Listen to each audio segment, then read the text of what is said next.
Oh, hello. Today, once again, a series of things we might do after the virus.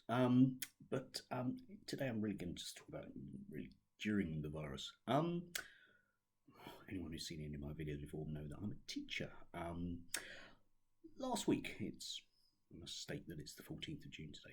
Last week, I think the government actually managed, in the course of 5 working days, to change its mind 3 times on exactly who, in terms of children, was going to be turning up at schools in September.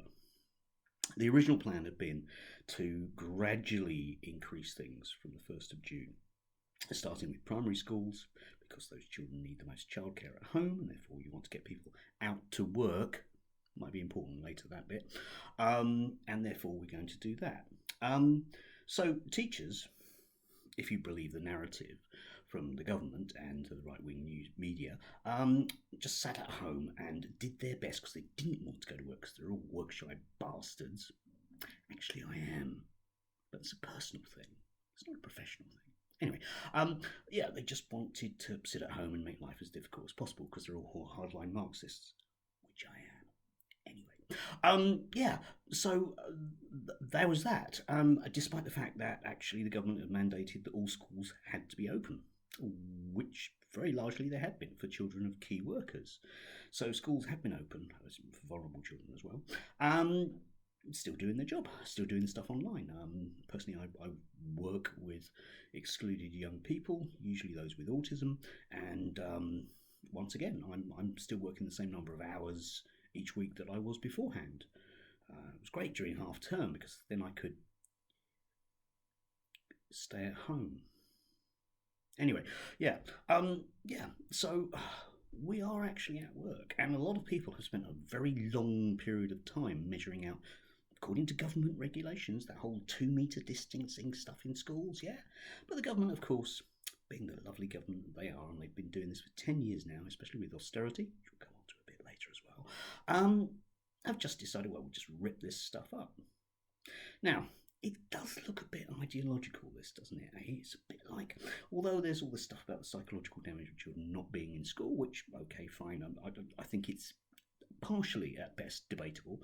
But anyway, leaving that aside, let's assume that it is very detrimental for children not to be in school. It does appear that the driving force is one of economics, in the sense that we've got to get some cheap childcare out there, otherwise no one's going to go back to work. It does seem to be the driver. And the rationale is actually a really strange one, because it says, well, children don't get COVID. Okay, great.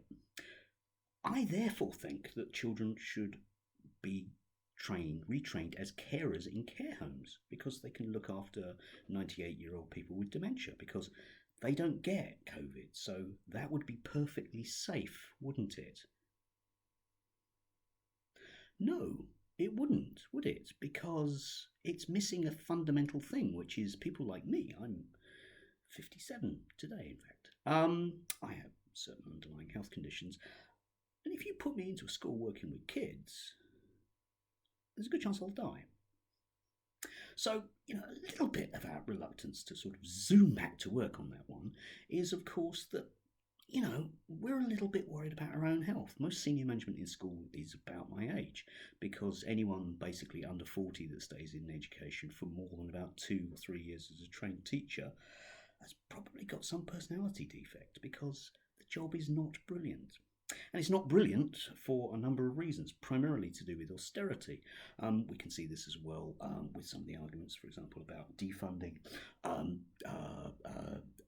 police forces in the States.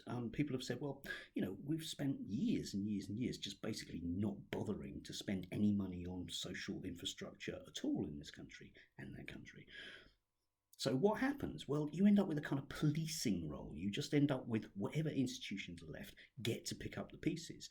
In this country, in part it's the police, granted, but it's also us and schools. So schools just have to do all this stuff that used to be done by the 500,000 civil servants that used to be out there in local government or national government. They're just not there anymore, so we get to pick up the pieces. Yeah, the schools can do that. Yeah, the schools can do that. Yeah, the schools can do that. And teachers just decide that they just don't want to do it anymore because they end up burnt out wrecks, husks of the human beings they used to be. Like me. Yeah. Austerity has wrecked schools once again. We had this during Thatcher's time, but it's wrecked schools again. And schools are being asked to fork out a great deal of money to make sure that they're COVID-19 ready, and the government just rips up the plans and just says, oh, I don't know, we'll get back to you on that one, maybe next week, probably a lot later. Now, a lot of people in the NHS were complaining about not having PPE. Now, I don't mind. I'll go to work schools. I'll help to set up things in the summer and all that kind of thing. I don't mind. But you're going to give me some rubber gloves. You're going to give me a mask.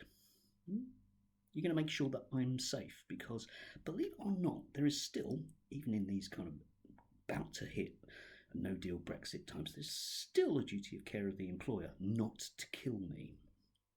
Yeah, my employer is nominally the government. Nominally, of course, because I work for a private company because, hey, they privatised everything. Yeah. If the government wants to get children back into schools, then they're going to have to do some work. But of course, we have a government that doesn't want to do any work. It's odd that work-shy bastards are teachers and work-shy bastards are other civil servants, and yet we have a Prime Minister who only appears once a week. Once a week. That's what he does. He turns up in the Commons, looks like a buffoon, and goes home. 2 hours. Mind you, he's used to working there in the Daily Telegraph, isn't he? Whoa! So, anyway, teaching. Come up with a plan. Come up with a centralised, well-funded plan, all right? And I'll buy into it. I'll be happy to work over the summer helping to set things up. I don't mind. I've got a lot of experience of dealing with young people and on-the-ground problems. I don't mind. I'll do that. Okay, I'll do that. I'll do that next year as well. That's fine. Okay. I'm not volunteering to do it, though.